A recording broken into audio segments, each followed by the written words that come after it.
Welcome to study 24 Udaipur. आज की MCQ series में सबसे पहला जो हमारा क्वेश्चन है, निम्न में से कौन सी विधि सकल घरेलू उत्पाद की गणना करने की नहीं है। जीडीपी का जो कैलकुलेशन है, जीडीपी की जो गणना है, वो तीन विधियों के आधार पर की जाती है।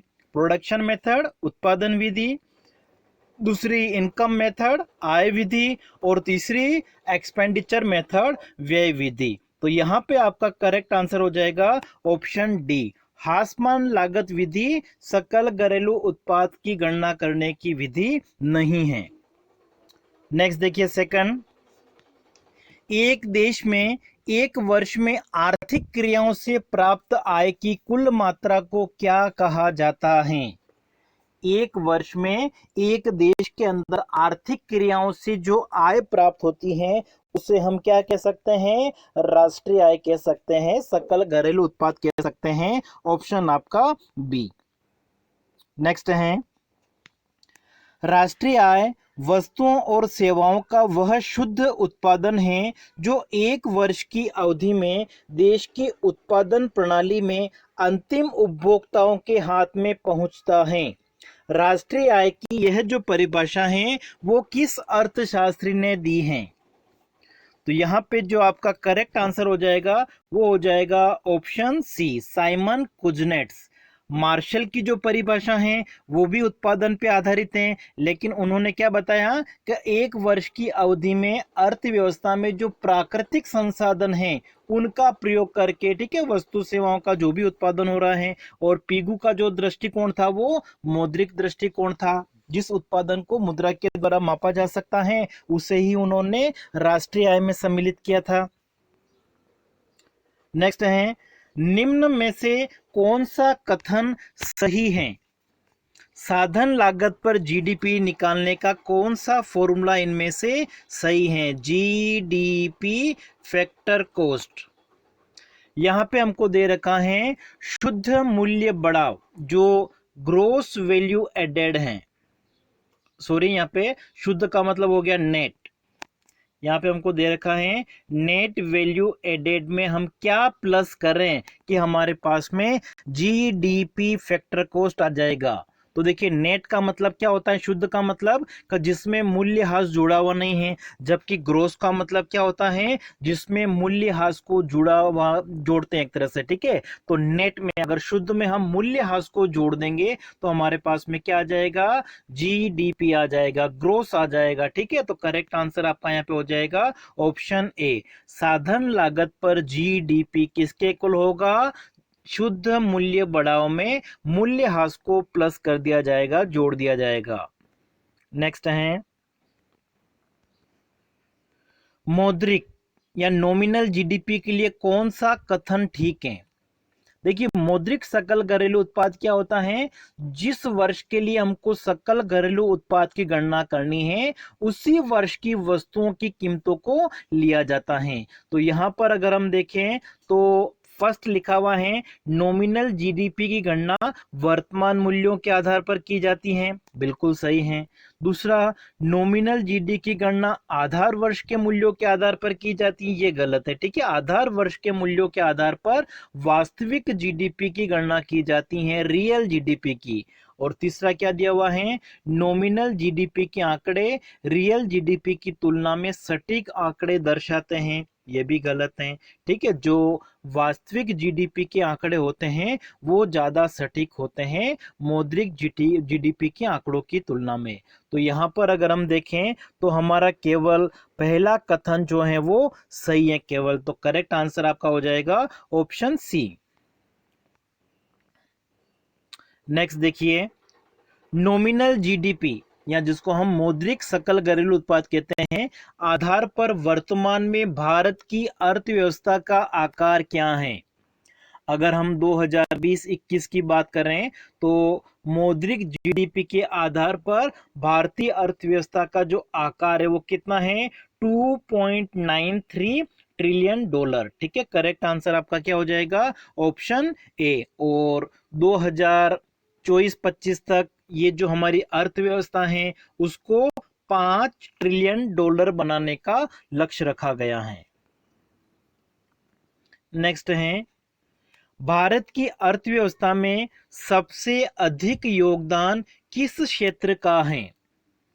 अगर हम एक सामान्य रूप से अगर देखें तो जो भारतीय अर्थव्यवस्था है उसमें जो तृतीय क्षेत्र है उसका योगदान सबसे ज्यादा है। लेकिन जो वित्तीय वर्ष हमारा है 2020-21, ठीक है, इस वित्तीय वर्ष में अगर हम देखें 2020-21 में, तो इस वित्तीय वर्ष में प्राथमिक क्षेत्र में जो कृषि क्षेत्र है उसका सर्वाधिक योगदान है, क्योंकि जो कोरोना महामारी आई है उस वजह से द्वितीयक और तृतीयक क्षेत्र की जो वृद्धि दर है वो ऋणात्मक हो गई है, जबकि कृषि क्षेत्र की जो वृद्धि दर है वो धनात्मक है। तो भारतीय अर्थव्यवस्था में अगर हम एक सामान्य रूप से देखें तो तृतीय क्षेत्र का योगदान सर्वाधिक है, और 2020-21 के अनुसार अगर देखा जाए तो प्राथमिक क्षेत्र जो कृषि क्षेत्र है उसका योगदान सर्वाधिक है। नेक्स्ट है, भारत की अर्थव्यवस्था को किस वर्ष तक $5 ट्रिलियन का बनाने का लक्ष्य रखा गया है? तो अभी बताया था मैंने, भारतीय अर्थव्यवस्था को 2024-25 तक, ठीक है, $5 ट्रिलियन की अर्थव्यवस्था बनाने का लक्ष्य रखा गया है। अभी कितना है? $3 ट्रिलियन के आसपास है, या थोड़ा कम है 3 से। नेक्स्ट है, भारत की अर्थव्यवस्था की गणना के लिए आधार वर्ष क्या है? ठीक है, भारतीय अर्थव्यवस्था की जो राष्ट्रीय आय कह सकते हैं हम, राष्ट्रीय आय की गणना के लिए अभी वर्तमान में आधार वर्ष कौन सा लिया जाता है? तो करेक्ट आंसर आपका हो जाएगा ऑप्शन सी। अभी वर्तमान समय में 2011-12 जो है वो राष्ट्रीय आय की गणना करने का आधार वर्ष है, और जल्द ही इसको 2017-18 में परिवर्तित किया जा सकता है, लेकिन वर्तमान में अभी केवल 2011-12 ही है। नेक्स्ट है, भारत में राष्ट्रीय आय के आंकड़े कौन जारी करता है? राष्ट्रीय आय के आंकड़े कौन जारी करता है? केंद्रीय सांख्यिकी कार्यालय, CSO। करेक्ट आंसर आपका ऑप्शन बी। नेक्स्ट है, मौद्रिक जीडीपी और वास्तविक जीडीपी के अनुपात को क्या कहा जाता है? ठीक है, मॉनेटरी जीडीपी या nominal GDP, nominal GDP upon real GDP, इन दोनों का जो अनुपात है वो क्या होता है? जीडीपी डिफ्लेटर, सकल घरेलू उत्पाद अविस्फीति। करेक्ट आंसर आपका इनमें से हो जाएगा ऑप्शन सी। मौद्रिक जीडीपी और वास्तविक जीडीपी का जो अनुपात है वो क्या होता है? सकल घरेलू उत्पाद अविस्फीति होता है, जीडीपी डिफ्लेटर। नेक्स्ट है, जीडीपी की गणना में किसके द्वारा किए गए कार्यों के उत्पादन को जोड़ा जाएगा? गृहिणी के कार्यों को जीडीपी में शामिल नहीं किया जाएगा, क्योंकि यह उत्पादक क्रिया नहीं है। अध्यापक द्वारा स्वयं के बालक को अगर पढ़ाया जाता है तो इसको भी जीडीपी में सम्मिलित नहीं किया जाएगा। पुराने शेयरों की पुनर्बिक्री के मूल्य को, इसको भी जीडीपी में सम्मिलित नहीं किया जाएगा। एक कारीगर द्वारा नए मकान का जो निर्माण किया जाता है इसके मूल्य को जीडीपी की गणना में शामिल किया जाएगा। करेक्ट आंसर आपका ऑप्शन डी। नेक्स्ट देखिए, सर्वाधिक व्यापक रूप से इस्तेमाल होने वाली मौद्रिक नीति, मॉनेटरी पॉलिसी उपाय कौन सा है? व्यापक रूप से इनमें से सबसे ज्यादा जो प्रयोग है वो किसका किया जाता है? तो यहाँ पे जो करेक्ट आंसर आपका हो जाएगा ऑप्शन सी। ठीक है, जो कटौती दर है इनमें हम मुख्य रूप से अगर हम देखें, रेपो रेट हो गया आपका और रिवर्स रेपो रेट हो गया, तो मौद्रिक नीति में इनका सबसे ज्यादा प्रयोग किया जाता है। उसके बाद में जो खुले बाजार की क्रियाएं हैं इसका भी प्रयोग किया जाता है। नेक्स्ट है, रेपो दर, रेपो रेट का अर्थ क्या होता है? ठीक है, रेपो रेट क्या होती हैं, जो भारतीय रिजर्व बैंक होता है कॉमर्शियल बैंकों को जिस दर से उधार देता है अल्पकालीन समय के लिए, उसको हम एक तरह से क्या कहते हैं, रेपो रेट कहते हैं। तो यहाँ पे अगर हम देखें तो हमारा जो करेक्ट आंसर हो जाएगा रेपो रेट के लिए वो इनमें से हो जाएगा ऑप्शन सी।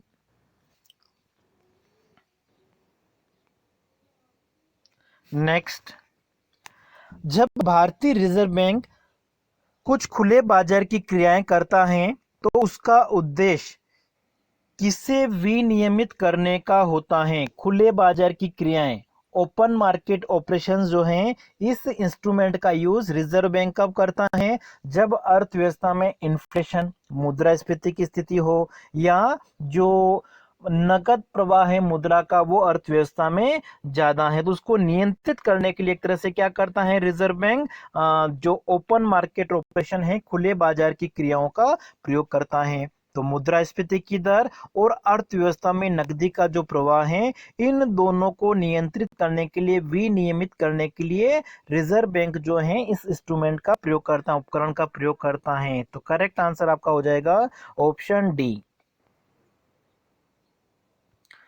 नेक्स्ट है, जब भारतीय रिजर्व बैंक द्वारा नकद आरक्षित अनुपात, ठीक है, नकद आरक्षित अनुपात क्या होता है, या नकद कोषानुपात जिसको हम कहते हैं सीआरआर में वृद्धि की जाती है तो इसके क्या परिणाम होंगे। ठीक है, रिजर्व बैंक क्या कर रहा है कि जो एक निश्चित अनुपात जो लोग पैसा जमा कराते हैं उसका एक निश्चित अनुपात व्यापारिक बैंकों को क्या करना पड़ता है, रिजर्व बैंक के पास में रखना पड़ता है, उसको हम क्या कहते हैं सीआरआर। और सीआरआर से क्या होगा, अर्थव्यवस्था में जो नकदी का प्रवाह है, ठीक है, मुद्रा का जो प्रवाह है, नकद प्रवाह है, वो एक तरह से क्या होगा, कम हो जाएगा। तो यहाँ पे अगर हम देखें तो करेक्ट आंसर आपका क्या हो जाएगा, ऑप्शन बी। अर्थव्यवस्था में नकदी का प्रवाह कम हो जाता है, क्योंकि रिजर्व बैंक अगर सीआरआर बढ़ा देगा, इसका मतलब जो कॉमर्शियल बैंक है, व्यावसायिक बैंक है, उनको अपने जो पास जमाए हैं उनका एक निश्चित अनुपात जो केंद्रीय बैंक, रिजर्व बैंक के पास में रखना पड़ता है, वो ज्यादा रखना पड़ेगा अगर सीआरआर बढ़ जाए तो। और ऐसी स्थिति में अर्थव्यवस्था में क्या होगा, मुद्रा का जो प्रवाह है वो कम हो जाएगा। नेक्स्ट है, निम्न क्षेत्रों में से बैंकिंग क्षेत्र किसके तहत आता है। बैंकिंग क्षेत्र, तृतीय क्षेत्र, जो सेवा क्षेत्र होता है उसके अंतर्गत आएगा, ऑप्शन आपका सी। नेक्स्ट है, खुले बाजार की क्रियाओं का क्या अर्थ होता है। ओपन मार्केट ऑपरेशन का मतलब क्या होता है कि जो भारतीय रिजर्व बैंक होता है, ठीक है, आरबीआई, वो क्या करता है, जो सरकारी प्रतिभूतियां होती हैं उनका खरीद और बिक्री करता है। तो करेक्ट आंसर आपका यहाँ पे हो जाएगा ऑप्शन सी। ठीक है, जल्दी जल्दी में अगर किसी क्वेश्चन में कोई मिस्टेक हो जाती है तो आप कमेंट बॉक्स में बताइए, उसको मैं चेक करके वापस आपको बता दूंगा। नेक्स्ट है, बेसेल नियम जो है वो किसके साथ में संबंधित हैं, बैंकिंग क्षेत्र के साथ में संबंधित हैं। नेक्स्ट है, निम्नलिखित में से कौन सा मौद्रिक उपाय नहीं है, मॉनेटरी पॉलिसी में किसका प्रयोग इनमें से नहीं किया जाएगा। तो नकद कोषानुपात, वैधानिक तरलता अनुपात और खुले बाजार की क्रियाएं। ठीक है, मौद्रिक उपाय में ये मात्रात्मक उपाय के अंतर्गत आता है। ठीक है, तो यहाँ पे आंसर आपका हो जाएगा ऑप्शन सी। जो घाटे की वित्त व्यवस्था है वो राजकोषीय उपाय, जो फिस्कल रिफॉर्म्स होते हैं उसके साथ में संबंधित हैं। नेक्स्ट है, नकद कोषानुपात सीआरआर उपाय के तहत जमा राशि पर भारतीय रिजर्व बैंक द्वारा किस दर पर ब्याज का भुगतान किया जाता है।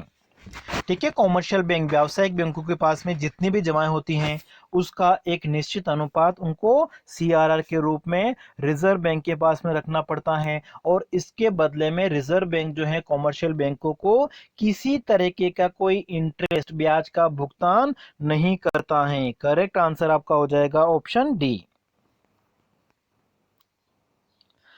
नेक्स्ट है, निम्नलिखित में से कौन से आर्थिक एजेंट होते हैं। आर्थिक एजेंट कौन होते हैं, जो आर्थिक निर्णय लेते हैं। उपभोक्ता हो सकते हैं, उत्पादक हो सकते हैं, सरकार हो सकती हैं, ठीक है, निगम, कोई कंपनियां हो सकती हैं। तो यहां पर अगर हम देखें तो करेक्ट आंसर आपका हो जाएगा ऑप्शन डी। ठीक है, अब जो आर्थिक एजेंट है वो सारे हैं। नेक्स्ट है, अर्थशास्त्र की प्रसिद्ध पुस्तक the general theory of employment, interest and money के लेखक कौन हैं? तो ये लिखी थी J.M. किन्स ने। करेक्ट आंसर आपका हो जाएगा ऑप्शन ए। अगला देखिए, निम्नलिखित में से कौन सा निवेश व्यय को परिभाषित करता है? Investment expenditure. तो यहां पे आंसर हो जाएगा आपका ऑप्शन ए। उत्पादन क्षमता में वृद्धि लाने के लिए जो खर्चा किया गया है उसको क्या कहा जाएगा? निवेश व्यय। नेक्स्ट है, निम्नलिखित में से कौन सी पूंजीवादी अर्थव्यवस्था की प्रमुख विशेषताएं हैं? कैपिटलिस्ट इकोनॉमी जो है उसकी कौन सी विशेषताएं हैं? तो उत्पादन के साधनों पर सरकार का नियंत्रण नहीं होता है, ठीक है, किसका होता है? निजी क्षेत्र का होता है। जो उत्पादन किया गया है वो बाजार में बेचने के लिए किया जाता है, ये तो सही है। और फिर श्रमिकों की सेवाओं का क्रय विक्रय एक निश्चित कीमत पर किया जाता है, जिसको हम क्या कहते हैं? मजदूरी दर। तो ये भी बिल्कुल सही है।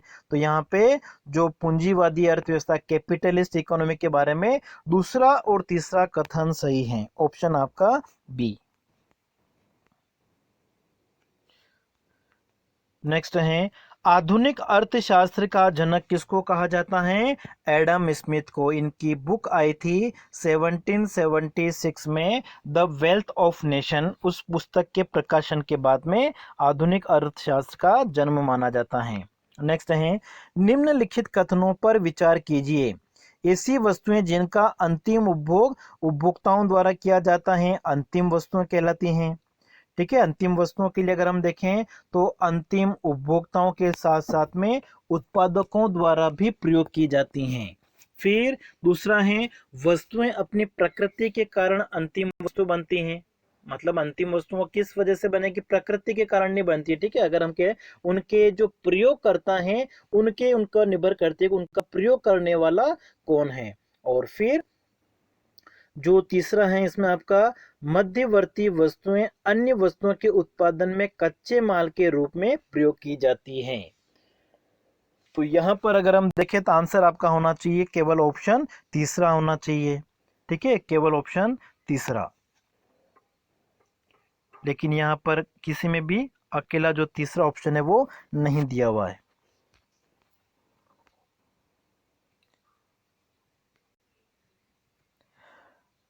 नेक्स्ट देखिए, किसी भी अर्थव्यवस्था में उत्पादित वस्तुओं और सेवाओं की गणना करने के लिए किन विधियों का प्रयोग किया जाता है? मतलब राष्ट्रीय आय की गणना करने के लिए कौन सी विधियों का प्रयोग किया जाता है? आय विधि, उत्पादन विधि और व्यय विधि का। पहला, दूसरा, तीसरा, मतलब ऑप्शन आपका हो गया डी। नेक्स्ट है, निम्नलिखित में से कौन सा कथन सकल घरेलू उत्पाद जीडीपी का सर्वोत्कृष्ट वर्णन करता है? किसी वर्ष विशेष में देश की भौगोलिक सीमा के अंतर्गत सृजित वस्तुओं एवं सेवाओं का मूल्य का योग। दूसरा है, किसी वर्ष विशेष में देश के लोगों द्वारा भौगोलिक सीमा के अंदर एवं बाहर सृजित, देखो यहाँ पे लिखा हुआ है देश के लोगों द्वारा भौगोलिक सीमा के अंदर, ठीक है, ऐसा नहीं हो सकता है। देश की भौगोलिक सीमा में चाहे देश के लोग हैं या विदेशों के द्वारा जो उत्पादन किया जा रहा है, ठीक है, उनके मूल्यों को योग को लेते हैं। फिर किसी वर्ष में देश के लोगों द्वारा उपभोग की गई वस्तुओं सेवाओं का मूल्य, डी दे रखा है एक वर्ष में देश के द्वारा वस्तुओं एवं सेवाओं के निर्यात के मूल्य को। तो यहाँ पे ज्यादा सही जो आंसर हो जाएगा वो क्या हो जाएगा? Option A. किसी वर्ष विशेष में देश की भौगोलिक सीमा के अंतर्गत वस्तु एवं सेवाओं का जितना भी उत्पादन हुआ है उनका मूल्य क्या होता है? सकल घरेलू उत्पाद होता है। नेक्स्ट है, भारत के सकल घरेलू उत्पाद जीडीपी की गणना के दौरान निम्नलिखित में से किन मदों को सम्मिलित किया जाएगा? किसान द्वारा उत्पादित गन्ने का मूल्य जीडीपी में सम्मिलित किया जाएगा। विदेशों में काम करने वाले भारतीय की आय को जीडीपी में सम्मिलित नहीं करेंगे। राष्ट्रीय आय नेशनल इनकम में सम्मिलित करेंगे, लेकिन सकल घरेलू उत्पाद जीडीपी में सम्मिलित नहीं किया जाएगा। जीडीपी का मतलब एक वर्ष में देश की भौगोलिक सीमा के अंतर्गत जो वस्तु एवं सेवाओं का उत्पादन होता है, चाहे वो उत्पादन हमारे देश के निवासियों के द्वारा किया गया है या विदेशी कंपनियों या विदेशों के द्वारा उत्पादित किया गया है, लेकिन हमारी भौगोलिक सीमा में अगर उत्पादन किया गया है उसी को हम जीडीपी में शामिल करेंगे। और तीसरा क्या है, विदेशियों के स्वामित्व वाली उत्पादन इकाइयों द्वारा भारत में उत्पादित वस्तुओं के मूल्य को, इसको भी हम सम्मिलित करेंगे। मतलब पहला और तीसरा कथन सही है, तो करेक्ट आंसर आपका यहाँ पे हो जाएगा ऑप्शन सी। तो आज की क्लास में इतना ही, नेक्स्ट क्लास में और एमसीक्यूज